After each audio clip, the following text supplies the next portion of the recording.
या ready. Hello, welcome all of you. सबसे पहले तो मैं सॉरी बोलना चाहूँगा, ये कोर्स मैंने काफ़ी टाइम पहले स्टार्ट किया था, जो कि बीच बीच में कुछ एक्चुअली जैसा कि आपको पता है, क्वालिटांस इंडिया बीआई सर्टिफिकेशन और एनएबीएल दोनों में ही वर्क कर रहा है। बीआईसी काफ़ी सारी सर्विसेज हैं, जैसे कि product certification, laboratory recognition scheme 2020, hall marking, scheme x, CRS and COC यानी कंफर्मिटी सर्टिफिकेट ऑल्सो, और इको मार्क ऑल्सो। सो बहुत सारी सर्विसेज में हम लोग काम कर रहे हैं, तो रेगुलर वीडियो नहीं हो पाता, बट कोशिश करूंगा मैं इस मंथ में जो है आपका ISO 17025 जो है कंप्लीट करा दूँ। तो ऑलरेडी हम जनरल और स्ट्रक्चरल रिक्वायरमेंट पहले कंप्लीट कर चुके हैं, हमारी प्रीवियस वीडियो में आप देख सकते हैं। तो अब आज हम बात करेंगे रिसोर्स रिक्वायरमेंट की। रिसोर्स रिक्वायरमेंट सबसे पहला जो क्लॉज है 6.1, वो जनरल के बारे में बोलता है। जनरल यानी आपके जो भी लेबोरेटरी के जो पर्सनल है, वो किस पैमाने पे, क्या उनका क्राइटेरिया होना चाहिए, पार्ट क्राइटेरिया होना चाहिए उन्हें शॉर्ट लिस्ट करने का या फिर स्क्रूटनी करने का। दूसरा, जो भी फैसिलिटीज़ हैं वो किस हिसाब से होनी चाहिए। इक्विपमेंट जो भी आप इंस्टॉल कर रहे हैं, फैसिलिटीज़ बोले तो एनवायरमेंटल कंडीशंस और फैसिलिटीज़ की यहाँ बात हो रही है। दूसरा हो गया आपका इक्विपमेंट कैसे होना चाहिए। लेबोरेटरी में जो सिस्टम एंड सपोर्ट सर्विसेज हैं, लाइक PT सर्विस एजेंसी हैं, जितने भी आपके वेंडर्स हैं, ये आप पे किस तरीके से होने चाहिए, ये जो है इसमें आज हम सीखेंगे। तो सबसे पहले हम अगर बात करें तो नेक्स्ट पेज पे चलते हैं, पर्सनल की। This clause indicates that all the personnel used by the laboratory, whether internal or external, must act impartially and be competent, trained and supervised by competent staff to ensure that they work in accordance with the quality program of the laboratory. Basically, laboratory में जितने भी लोग आपके work कर रहे हैं, सबसे पहला चीज़ कॉम्पिटेंट होनी चाहिए। कॉम्पिटेंट क्या है, कॉम्पिटेंट से आप क्या समझते हैं? कॉम्पिटेंट का मतलब है कि सक्षम होने चाहिए, एबिलिटी होने चाहिए, एबल होने चाहिए अच्छे तरीके से। फॉर एग्जांपल अगर आपकी लेबोरेटरी में मान लीजिए मेटल टेस्ट होता है, तो मेटल की टेक्निकल नॉलेज भी होनी चाहिए, सब चीज़ जानकारी होनी चाहिए उन्हें, टेक्निकल भी, और लेबोरेटरी में किस तरीके से क्या क्या डॉक्यूमेंट बनाए जाते हैं, तो ये सब चीज़ें डॉक्यूमेंट कॉम्पिटेंसी होनी चाहिए उनका। जो भी वो टेस्ट करने जा रहे हैं उसके पीछे की साइंस का भी नॉलेज होना चाहिए उन्हें। ट्रेंड होने चाहिए, यानी लेबोरेटरी में आप जनरली ट्रेनिंग वगैरह भी दे देते हैं अपने लेबोरेटरी पर्सनल्स को, सो वो ट्रेंड भी होने चाहिए। और सबसे पहली और प्रायोरिटी वाली जो चीज़ है हमारा है इम्पार्शलिटी का क्लॉज। तो इम्पार्शल होने चाहिए, ये नहीं कि भैया किसी अपने जानकार का सैंपल आ गया तो वो पास कर दिया और उस पर कोई ना टेस्टिंग हो रही है ना कुछ, ये सब चीज़ें नहीं होनी चाहिए। ट्रेन होने चाहिए, सुपरवाइज होना चाहिए। फॉर एग्जांपल कोई ना कोई उन्हें क्वालिटी मैनेजर या टेक्निकल मैनेजर उन पर्सनल को गाइड करते हुए रहना चाहिए, सुपरविजन में रहने चाहिए वो, फॉर एग्जांपल। और इंश्योर करना चाहिए जो भी आप क्वालिटी प्रोग्राम करें वो सारी चीज़ें फुलफिल हो। यही हमने बताया कि जो भी पर्सनल है वो डायरेक्टली टेस्टिंग और सैम्पलिंग एक्टिविटी में नहीं होना चाहिए, समझ रहे हैं। Technical personal for example that maintenance equipment हो गया अपना, ये हो गया, ठीक।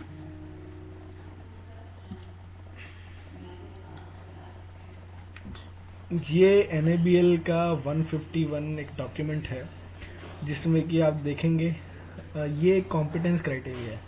फॉर एग्जांपल हमारे मतलब एक लेबोरेटरी ने अपने मैनुअल में जैसे कि लिखा है, ये NABL का अपना एक गाइडलाइन डॉक्यूमेंट है, that is NABL 151।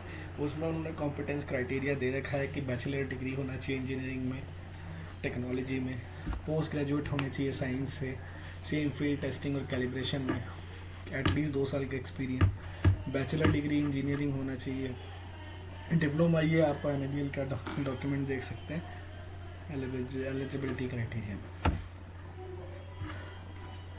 Similar may be considered when the particular author said, यही है, ये NABL के बारे में इन्होंने बताया यहाँ पे। 622 के बारे में है स्किल एक्सप्लेनेशन। तो दूसरा पहला चीज़ है इनक्रेडिबल कन्फ्लिक्ट रेजोल्यूशन स्किल होना चाहिए, प्लानिंग स्किल होना चाहिए, स्किल को प्लान कर सकें, लीडरशिप एंड कम्युनिकेशन स्किल होना चाहिए यहाँ पे पर्सनल में, मैनेजमेंट स्किल होना चाहिए, डोमेन स्पेसिफिक। फॉर एग्जांपल अगर वो केमिकल या मैकेनिकल ब्रांच का बंदा है, इलेक्ट्रिकल का बंदा है, उसे अपना सब्जेक्ट का प्रॉपर नॉलेज होना चाहिए। तो ये चीज़ बहुत ज़्यादा मायने रखती है, बिकॉज जब भी आपका ISO 17025 के बेसिस पे कभी भी आपका असेसमेंट होगा आपकी लेबोरेटरी का, तो ये सब चीज़ें जांची जाती हैं। जो भी आप अपने मैनुअल में लिख रहे हो कि वो आप फुलफिल कर भी रहे हो या फिर जस्ट लिखने के लिए लिख दिए हैं आपने, तो ये सब चीज़ें देखी जाती हैं। 623 क्लॉज पे अब हम आ जाते हैं। The laboratory shall ensure that the personnel have the competence to perform laboratory activities for which they are responsible and to evaluate the significant deviations. So basically यहाँ पे हम बात करेंगे जो भी पर्सनल आपके वर्क कर रहे हैं वो कॉम्पिटेंट होना चाहिए, और वो क्या परफॉर्म कर रहे हैं, कोई भी टेस्ट अगर जो परफॉर्म हो रहा है आपके यहाँ, उसके पीछे का साइंस का नॉलेज क्या है, कैसे वर्क करना चाहिए, ये सब चीज़ें जो है उसे पता होनी चाहिए। Example objective evidence to ensure competency को इंश्योर करने के लिए ऑब्जेक्टिव एविडेंस यानी प्रूफ्स क्या हो सकते हैं, टेक्निकल डिग्री हो गया, सर्टिफिकेट्स हो गया, टेक्निकल पब्लिकेशन या फिर रिसर्च में कहीं वर्क करा उसका रिकॉर्ड हो गया, रिकॉर्ड पार्टिसिपेशन यानी प्रोफिशिएंसी टेस्टिंग में कहीं पार्टिसिपेशन करा हो, पास्ट एक्सपीरियंस हो, सॉरी यहाँ पे प्रोफिशिएंसी टेस्टिंग नहीं है, ये प्रोफिशिएंसी का है। तो फॉर एग्जांपल जो भी टेक्निकल ग्रेड्स है उनका जो है रिलेवेंट क्राइटेरिया फुलफिल होना चाहिए कॉम्पिटेंसी के बेस पे। दूसरा आपका हो गया records of specific evaluation, exhibiting expertise, records of involvement in standardisation, किसी स्टैंडर्ड में वर्क कर रहे हैं, परफॉर्मेंस इन IQC में भी आप देख सकते हैं, इंटरनल क्वालिटी चेक्स में। 624 Job description including responsibilities and authorities must be defined and communicated to individual concerned. 624 के बेसिस पे आप अपने जितने भी बंदे ले रहे हैं, जितने भी पर्सनल आप ले रहे हैं, उनका अपना एक क्राइटेरिया होता है, उस डिस्क्रिप्शन के बेसिस पे सबका फुलफिल होना चाहिए। फॉर एग्जांपल टेक्निकल मैनेजर क्या वर्क कर रहा है, क्वालिटी मैनेजर क्या वर्क करेगा, टेस्टिंग एनालिस्ट क्या वर्क करेगा, सैम्पलिंग का जो पर्सन है वो क्या वर्क करेगा, एनालिस्ट सिर्फ है तो एनालिस्ट क्या वर्क करेगा, डायरेक्टर जो है, सबका जॉब डिफाइन होना चाहिए और सबको नॉलेज में होना चाहिए। यानी फॉर एग्जांपल किसी को आप जॉब असाइन कर रहे हैं, मान लीजिए आप क्वालिटी मैनेजर को असाइन कर रहे हैं कि वो रिपोर्ट इशू करेगा, ये एक टाइप का जॉब डिस्क्रिप्शन हो गया। तो उसे ही नहीं पता उसे जॉब आपका इस पे साइन करना है या फिर इसका जो है, तो ये चीज़ें प्रॉपरली आपके डॉक्यूमेंट में दिखनी चाहिए, जिसके बेसिस पे जॉब एंड रिस्पॉन्सिबिलिटीज के बेसिस पे। ये वही आ गया अपना जॉब टास्क और सब चीज़ें, generating and review. For example किसी पर्सन को आपने रिपोर्ट रिव्यूअल का काम दे रखा है, या फिर आपने काम दे रखा है, या फिर आपने जो है काम दे रखा है उसके बेसिस पे, तो जो भी काम आपने दे रखा है वो फुलफिल होना चाहिए। दूसरा चीज़ है यहाँ पे हम बात करेंगे नेक्स्ट क्लॉज की, ये क्वालिफिकेशन का पार्ट आ गया। नेक्स्ट क्लॉज है 625, the laboratory shall have a procedure and maintain records. यानी कि लेबोरेटरी के पास ये सभी 6 प्रकार के प्रोसीजर होने चाहिए और सभी के रिकॉर्ड भी मेंटेन होना चाहिए। लेबोरेटरी क्या करती है, एक ही बना देती है, उसको कर देती है, ये चीज वैलिड नहीं है। एज पर स्टैंडर्ड जो है अकेला 625 के अंदर ही 625 के अंदर ही 6 तरीके के अलग अलग प्रोसीजर मांग रहा है। सबसे पहला हो गया determine the competence requirement. Competence requirement क्या है, इसमें आपका जॉब डिस्क्रिप्शन, पोस्टिंग, एविडेंस जो है प्रॉपर होना चाहिए। मतलब आप अगर किसी को एनालिस्ट बना रहे हो तो भाई किस बेस पे बना रहे हो, क्या वो बीएससी पास है? अगर आपने मैनुअल में लिखा बीएससी पास होना चाहिए, 2 साल का रिलेवेंट एक्सपीरियंस होना चाहिए, तो ये सब आपको अपने मैनुअल में मेंशन करना है। आप समझ रहे हैं ना कॉम्पिटेंस रिक्वायरमेंट कैसे डिफाइन कर रहे हैं अपने, इसका प्रोसीजर आपका बना होना चाहिए। दूसरा चीज है सिलेक्शन ऑफ पर्सनल। आप अपने पर्सनल को किस बेसिस पे सिलेक्ट करते हैं? फॉर एग्जाम्पल आपने अपने मैनुअल में एक क्राइटेरिया लिखा हुआ है, टेक्निकल मैनेजर जो है वो बीटेक या एमटेक होना चाहिए, या फिर बीएससी या एमएससी होना चाहिए, जो कि लेबोरेटरी का कम से कम 8 साल का एक्सपीरियंस रखे। तो वो बंदा उस बेसिस पे सिलेक्ट हुआ है कि नहीं हुआ है, एक्सपीरियंस उतना है कि नहीं है, तो ये चीज़ें आपको देखनी है। Training of personal, proper training record उसके मेंटेन होने चाहिए। ट्रेनिंग का प्रोसीजर, फॉर एग्जांपल हर 6 महीने में या हर 1 साल पे आप एक ट्रेनिंग कंडक्ट कराते हैं अपने पर्सनल का, तो वो चीज़ आपको प्रॉपर मेंटेन करनी है। ये नहीं चलेगा कि जो इतने प्रोसीजर बना रखे हैं बट आप रिकॉर्ड मेंटेन नहीं कर रहे। तो यहाँ पे प्रोसीजर और रिकॉर्ड दोनों का रिक्वायरमेंट है। आपको लेबोरेटरी का जो है प्रोसीजर और रिकॉर्ड्स दोनों पे काम करना पड़ेगा। स्टाफ मॉनिटरिंग टूल हो गया। फिर है आपका सुपरविजन, यानी आपको सुपरवाइज करना पड़ेगा। फॉर एग्जांपल कोई एक टेस्ट ले लिया वीकली बेसिस पे, तो इस बेसिस पे आप अपने बंदों को सुपरवाइज कर रहे हैं। आईक्यूसी चेक वगैरह का रिकॉर्ड आपने चेक कर लिए। रेप्लिकेट और रीटेस्टिंग ये आगे आएगा, तो हम लोग आगे उस पर बात करेंगे। Authorisation of personnel, for example authorisation matrix होना चाहिए, किस बंदे को किस काम के लिए आपने ऑथराइज किया है, ये इसके रिकॉर्ड और प्रोसीजर बने होने चाहिए। मॉनिटरिंग आप अपने पर्सन पे कैसे करते हैं, due by the help of testing, replicate, रीट, अपना आपको देखना पड़ेगा। ये इन्होंने देखी है ना, आप मॉनिटरिंग ऑफ पर्सनल में यहाँ पे आप देखेंगे the most frequently use supervision और monitoring methods are measuring samples known. For example मैंने एक टेस्ट किया सैंपल, मुझे ऑलरेडी प्री डिटरमिन्ड रिजल्ट है, ऑलरेडी मुझे पता है इसके रिजल्ट क्या है, मैंने एक अपने एनालिस्ट को दे दिया, तो वो क्या करेगा, उस सैंपल को टेस्ट करेगा और जो मैंने रिजल्ट करे हैं वो लगभग उसके बराबर आने चाहिए। तो दैट मीन्स कि मेरा जो पर्सनल, मेरे पास जो बंदा काम कर रहा है वो मतलब कॉम्पिटेंट है। सो ये हमें चेक करना है, डे टू डे एक्टिविटी है, यहाँ से आप देख सकते हैं। अब हम बात करेंगे 626 की। यहाँ पे लेबोरेटरी शैल ऑथराइज पर्सनल, पहला है आपका develop, modify, verify and validate methods, यानी लेबोरेटरी को ये स्टैंडर्ड इतना पावर देता है कि वो अपने खुद के मेथड जो है डिफाइन कर सके। फॉर एग्जांपल आपने एक रॉड टेस्ट करी, उसे तोड़ने के लिए आपको 25 डिग्री सेंटीग्रेड पे आपको अगर रखना है, आपने उस 25 को 28 डिग्री कर दिया, तो ये आपका एक सेल्फ डेवलप मेथड हो गया। आपने ये अपना एक मॉडिफाइड मेथड हो गया, जो टेम्परेचर आपने 25 ना करके डेवलप यानी फ्रेशली जो आपने बिल्कुल नया मेथड इजाद करा है। आपने काफ़ी सारे स्टैंडर्ड्स देखे होंगे ब्यूरो ऑफ इंडियन स्टैंडर्ड के, जिसमें कि आपने काफ़ी सारे स्टैंडर्ड्स देखे होंगे BIS के, जिसमें कि सिर्फ आपको दे रखा है रीडिंग लेनी है, किस तरीके से लेनी है ये आपको कहीं नहीं बताया, तो इसको आपको मेथड को डेवलप करना पड़ेगा। फॉर एग्जांपल आप एक डायमेंशन कर रहे हैं फॉइल का डायमेंशन करने के लिए कुछ उन्होंने स्पेसिफिक IS 15392 में नहीं दे रखा है, तो वो मेथड जो आप डेवलप कर रहे हैं, तो that is the development of method. For example वो टेम्परेचर अगर दे रखा है रॉड का 25 डिग्री, उसे आपने 30 डिग्री कर दिया, that is modified method. Verification of methods, for example आपने नया एक मेथड इजाद किया, तो उसे आपको वेरीफाई भी करना है। आप वेरीफाई कैसे करेंगे? फॉर एग्जांपल एक एक्स का, आपने एक एक्स मेथड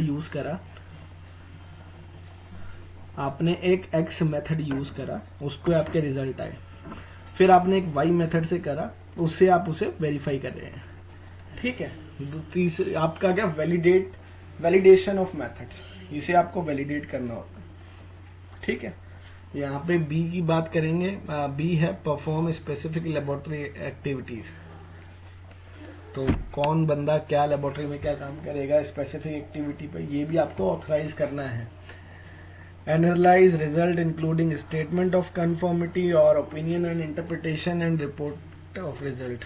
ये आपको सब चीज़ आपको जो है अपने क्वालिटी मैनुअल में ऑथराइज करनी है कि ये सब डिपार्टमेंट जो है कौन पर्सन देखेगा। ऐसे नहीं चलेगा कि आपने किसी को भी दे दिया। कल तक वो मान लीजिए टेक्निकल मैनेजर काम कर रहा था, उसको आपने क्वालिटी मैनेजर को कर दिया। ये आपको अपने जो है क्वालिटी मैनुअल यानी lab quality manual as per ISO IEC 17025 अपना डिफाइन करना पड़ेगा।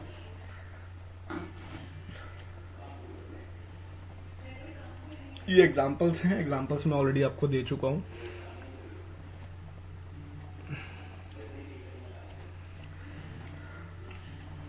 ये एक इम्पॉर्टेंट नोट है, एक बार देख लेते हैं। The laboratory should provide for confirmation of a persons authorization after an absence period of time without carrying out the task. Long study leave, medical, ये मेडिकल लैब से रिलेटेड है।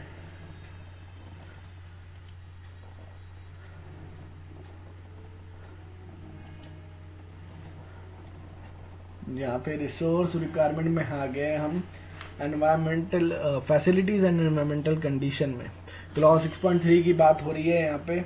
तो बेसिकली आपके हर प्रोडक्ट के लिए एक क्या चीज डिफाइन है, डिफाइन क्या है कि कितना टेम्परेचर रहना चाहिए। क्या वो टेस्ट रूम टेम्परेचर पे करे जा रहे हैं या फिर काफी सारे स्टैंडर्ड आपने देखे होंगे, वेंटिलेशन प्रॉपर होना चाहिए, ये सब होना चाहिए। These are called the facilities, environmental condition and facilities. इसका एक अपना क्लॉज है 631 में। 631 में क्या बोलता है, laboratory must ensure that facilities and services including environmental condition are adequate to carry out the test activity related to the scope. For example, आपने स्कोप ले रखा है किसी बिल्डिंग मटेरियल लैब का। बिल्डिंग मटेरियल में आपका टेम्परेचर, रूम टेम्परेचर अगर आप मेंटेन किए हुए हो या फिर 25 डिग्री स्टैंडर्ड का रिक्वायरमेंट, तो आपने वो मेंटेन किया है कि नहीं किया है। तो ये चीजें आपको देखनी पड़ेंगी और ये आपको डिफाइन करना पड़ेगा। डिफाइन अगर करा हुआ है, अगर हर स्टैंडर्ड के लिए अपनी अलग अलग रिक्वायरमेंट है, तो वो आपको अपने मैनुअल के अंदर लिखना पड़ेगा और ये आपको दिखाना भी पड़ेगा ऑडिटर या एसेसर को। Applies to design, furnishing, air conditioning, ये सब मैंने आपको बता दिया। डबल टू एंट्री चेंजिंग, ये काफी सारी चीजें। 632 में क्या बोलता है, procedure must be documented for requirement with regards to facilities and environmental like equipment or material that may require separation mean। ये 632 में आपको प्रोसीजर डॉक्यूमेंट करना पड़ेगा। फॉर एग्जांपल आपके एनवायरमेंटल कंडीशन इतना है, temperature to be within the range of this, relative humidity to be less than this, the UUT, ये आपको मैंने बता दिया है, बहुत ही सिंपल है अपना। Preparation of sample, residue area, ये केमिकल और बायोलॉजिकल टेस्ट से रिलेटेड है। 633 क्या कहता है, laboratory shall monitor, control and record environmental condition as required by the relevant specification method. ये इसमें आपको क्या है, जो आप रिकॉर्ड मेंटेन करते हो, एनवायरमेंटल कंडीशन रिकॉर्ड, मॉर्निंग का टेम्परेचर, ह्यूमिडिटी ये था, इवनिंग का ये है, तो ये आपको रिकॉर्ड मेंटेन करने होते हैं इस क्लॉज की वजह से। ये 17025 का रिक्वायरमेंट है। 634 क्या बोलता है, measure to control facilities shall be implemented, monitored and periodically reviewed and shall include but not limited to the access to use and use of area affecting the laboratory activities, prevention of contamination, interference or adverse influences on the laboratory activities, effective separation between dry gas. तो यानी जो आपका requirement है ये आपको monitor करना पड़ेगा, periodically इसका रिव्यू करना पड़ेगा और इंक्लूड करना पड़ेगा। क्या एक्सेस होना चाहिए, आपने देखा होगा this is the laboratory area, separation होना चाहिए प्रॉपर एरिया में, तो ये सब चीजें। 635 की अब बात करेंगे, when the laboratory performs activities eight facilities outside it's permanent control. अब है क्या इसमें,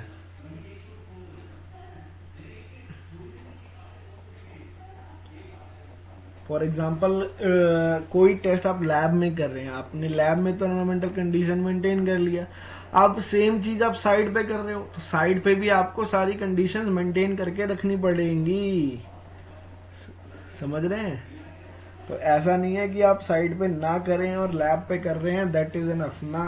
आपने अगर कोई टेम्परेचर डिफाइन किया हुआ है, आपको इतना ह्यूमिडिटी और इतना टेम्परेचर चाहिए, तो ये आपको साइड पे भी मेंटेन करना पड़ेगा, ये इस क्लॉज का रिक्वायरमेंट है। अब हम आ जाते हैं हमारे प्यारे क्लॉज दैट इज 6.4 इक्विपमेंट पे। अब यहाँ पे हम इक्विपमेंट की बात करेंगे। अब इक्विपमेंट पे हमें कैसे प्रोक्योर करना चाहिए, किस बेसिस पे करना चाहिए, ये सब चीजें डिफाइन है। तो अब हम स्टार्ट करेंगे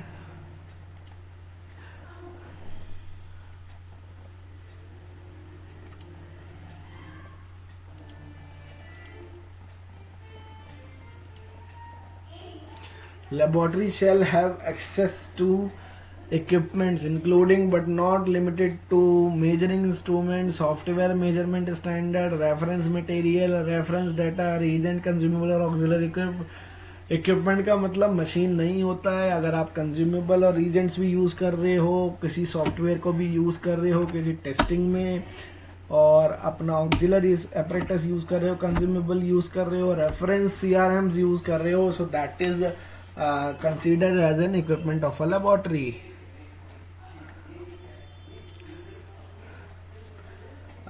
यहाँ पर आपने देखा होगा equipment outside permanent control.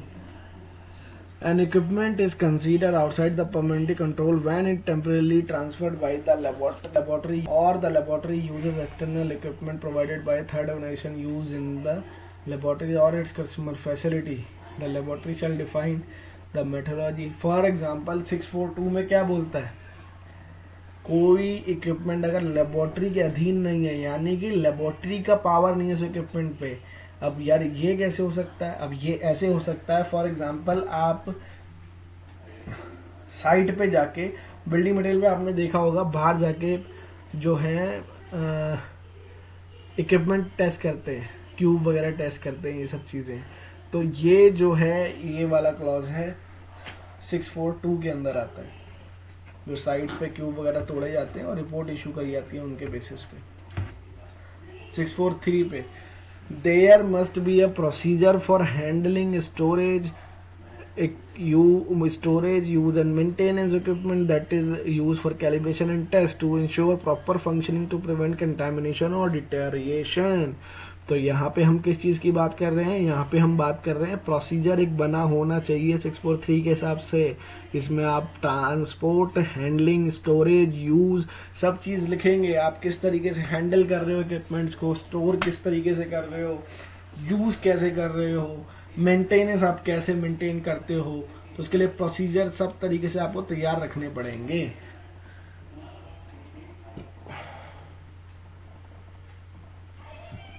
Six 644 की अगर हम बात करें, 644 के बारे में बात करेंगे, laboratory must verify that equipment conforms to specified requirement before being placed और into return to the services. यहाँ पे हम बात कर रहे हैं जो इक्विपमेंट साइट पे जाते हैं, कोई आप कैलिब्रेशन एक्टिविटी कर रहे हो, बाहर ले गए सीटीएम को कैलिब्रेट करने के लिए अपना प्रोबिंग रिंग, अब वो प्रोबिंग रिंग जैसी जिस हालत में गई थी, जिस फंक्शनिंग कंडीशन में गई थी, वापसी में भी आपको चेक करना पड़ेगा। ये नहीं कि आपने लाके यूं रख दिया, समझ रहे हैं, पता चला अगले दिन ये तो भैया दिक्कत आ गई, इशू आ गया, माल फंक्शन हो गया, तो फिर क्या करोगे आप, समझ रहे हो। तो ये चीजें आपको बहुत ध्यान देने की है, ये बहुत कंसर्न पॉइंट्स हैं जिसकी वजह से आपके रिजल्ट इफेक्ट करता है। यहाँ से हमारा क्लियर होता है कि एनसी मेजर और माइनर कब होती है।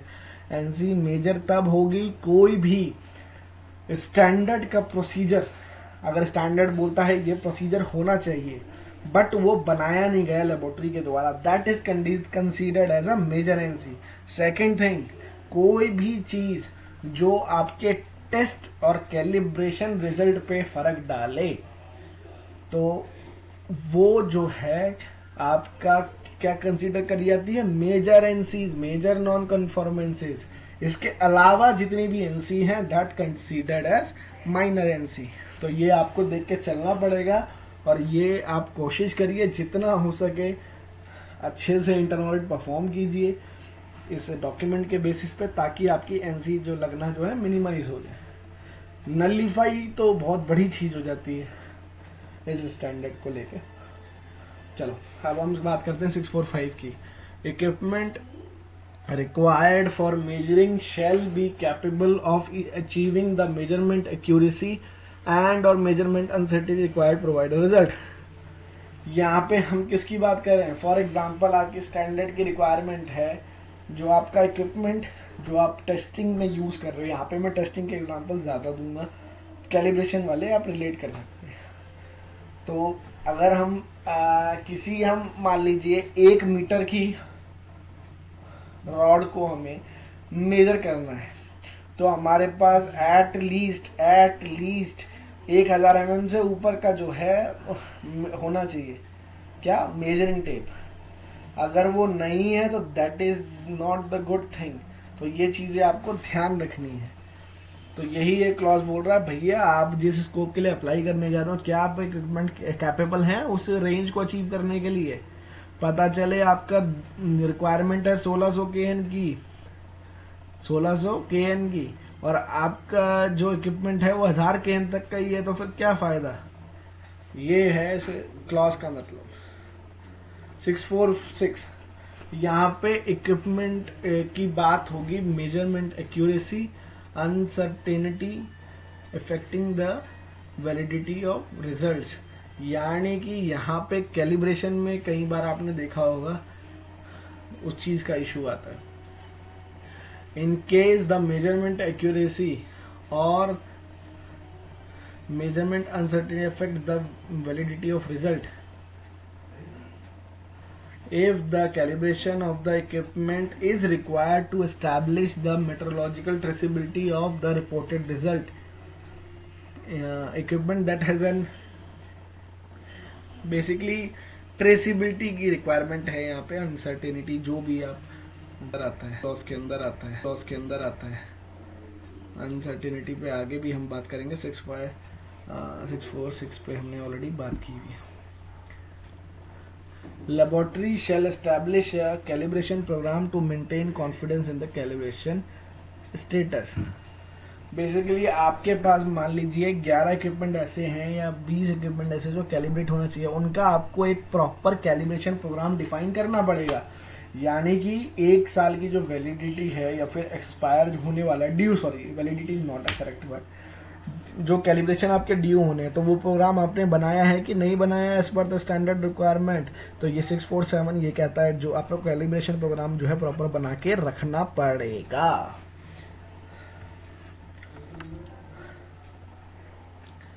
और इसमें मैं एक चीज और बताना भूल गया, इसमें आपका गाइडलाइन भी दे रखा है आईलैक की। ILAC, what is ILAC? ILAC international laboratory accreditation corporation G24 guideline 24 OML की भी अपना दे रखा है।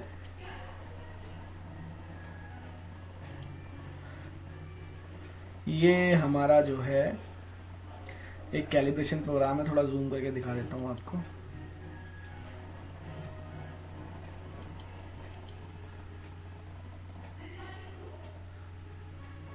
ये देखिए यहाँ पे इक्विपमेंट जो है आपका पहला है ऑटोक्लेव है, कैलिब्रेशन इंटरवल इसमें डिफाइन नहीं है। दूसरे में चलते हैं टॉलरेंसेज या हार्डनेस है, 3 साल का कैलिब्रेशन इंटरवल है। इंटरनल को चेक क्वालिटी कब होना चाहिए, वीकली होना चाहिए। पैरामीटर क्या क्या चेक करते हैं इसमें, ये चेक करते हैं। इंस्ट्रूमेंट का क्या रिक्वायरमेंट है, इंस्ट्रूमेंट क्या रिक्वायर्ड है इसको कैलिब्रेट करने के लिए, वो भी लिखा हुआ है।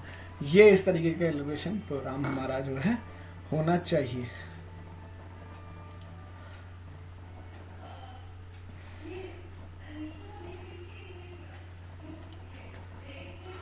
सिक्स 648 में अगर हम बात करेंगे, अब यहाँ पे आ गई कैलिब्रेशन टैग की बात, कैलिब्रेशन स्टेटस।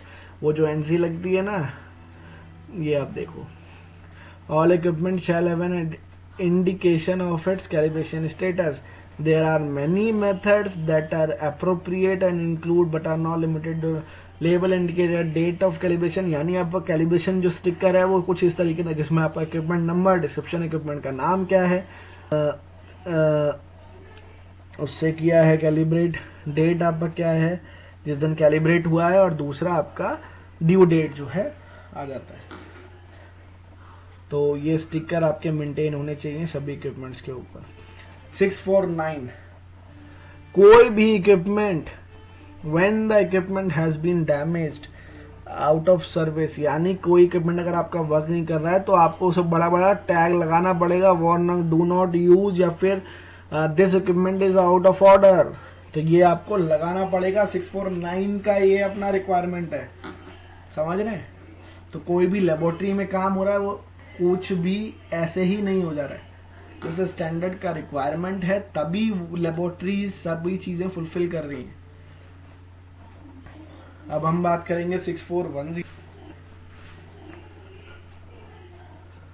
इक्विपमेंट में रिक्वायर इंटरमीडिएट चेक्स और वेरिफिकेशन बिटवीन नॉर्मल कैलिब्रेशन। यहाँ पे हम बात करेंगे इंटरमीडिएट चेक की, यानी फॉर एग्जांपल अब इक्विपमेंट आज आप उसका कराया, उसका कैलिब्रेशन इंटरवल आ रहा है 2 साल बाद, 1 साल बाद, 3 साल बाद, आपको बीच में चेक करना बनता है कि नहीं बनता है, यानी आपका जो इक्विपमेंट है वो प्रॉपर रीडिंग ले पा रहा है कि नहीं ले पा रहा है। तो यहाँ पे आपको इक्विपमेंट का जो है इंटरमीडिएट चेक का रिकॉर्ड मेंटेन करना पड़ेगा। यहाँ पे आपका प्रोसीजर का भी रिक्वायरमेंट है, ये आप ये टर्म देखा करें कि कौन सा क्लॉज प्रोसीजर मांग रहा है, कौन सा क्लॉज जो है आपका रिकॉर्ड्स मांग रहा है।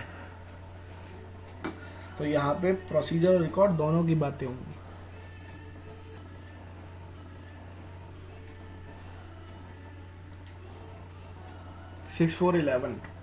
When calibration data and reference data include reference values or correction factor, laboratory shall ensure that the relevant references correlation are updated and implemented as appropriate. For example,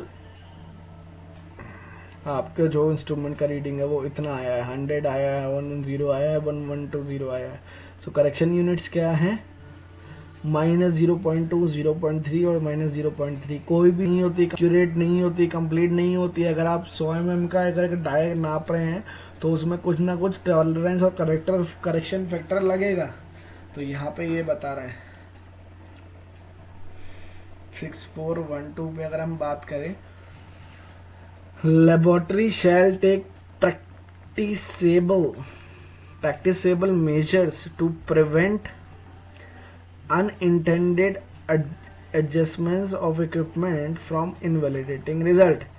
यहाँ पे आपको जो है मेजर प्रिवेंशन लेने पड़ेंगे ताकि आपके इनवैलिड 6413 में हम बात करेंगे कि ये हमें सभी तरीके के रिकॉर्ड जो है मेंटेन करने पड़े। आइडेंटिफाइंग सॉफ्टवेयर है, इंक्लूडिंग सॉफ्टवेयर फर्म, बेनिफिशियरी का नाम क्या है जिससे आपने लिया है, टाइप क्या है, ये आपका सब लिखा है, करंट लोकेशन क्या है, कैलिब्रेशन डेट्स क्या है, कल कैलिब्रेट होना है, ये आपको जो है इक्विपमेंट का डाटा मेंटेन करके रखना पड़ेगा। वाओ, अब हम आ गए metrological traceability. What is metrological traceability, थोड़ा समझने की जरूरत है यहाँ पे। अब मेट्रोलॉजिकल ट्रेसेबिलिटी आपको थोड़ा क्लियर करने के लिए मैं बता दूं, ट्रेसेबिलिटी क्या होती है। यानी आपके यहाँ अगर कोई सीटीएम रखा हुआ है, सीटीएम जैसा कोई इक्विपमेंट है जो आपका कैलिब्रेट होता है प्रोबिंग रिंग से, प्रोबिंग रिंग आगे किसी और चीज से कैलिब्रेट होता है। आप तभी देखना मास्टर्स के भी सर्टिफिकेट्स होते हैं। फॉर एग्जाम्पल यहाँ पे अगर मैं बात करूं, ये देखिए थोड़ा आपको क्लियर समझाने के लिए, ये पीपीटी का ही मैं कुछ पार्ट ले रहा हूं, देखिए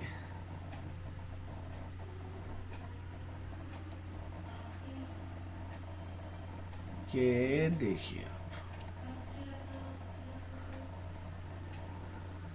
ये आ गया आपका इंस्ट्रूमेंट, ये आ गए फिर आपके वर्किंग स्टैंडर्ड, ये प्राइमरी स्टैंडर्ड आ गए यहाँ पे, प्राइमरी स्टैंडर्ड जाते हैं नेशनल स्टैंडर्ड के पास, और यहाँ पे जाते हैं एसआई यूनिट। यानी कोई भी चीज आपकी इंटरनेशनल सिस्टम ऑफ यूनिट से बाहर नहीं हो सकती है। या तो उसकी लेंथ होगी कुछ ना कुछ मीटर, या टेम्परेचर होगा, किलोग्राम होगा, मोल होगा, ठीक है। ये सातों जो है आपकी एसआई यूनिट्स होती हैं। अब यहाँ पे हम एग्जांपल दें अगर आपको, ये अनब्रोकन चेन होनी चाहिए, यानी आपकी चेन जो है ना वो आपका बाहर नहीं होना चाहिए। अब फॉर एग्जांपल ये एक कंट्री है, यहाँ पे हम जापान की बात करेंगे, ये जापान की अपनी है।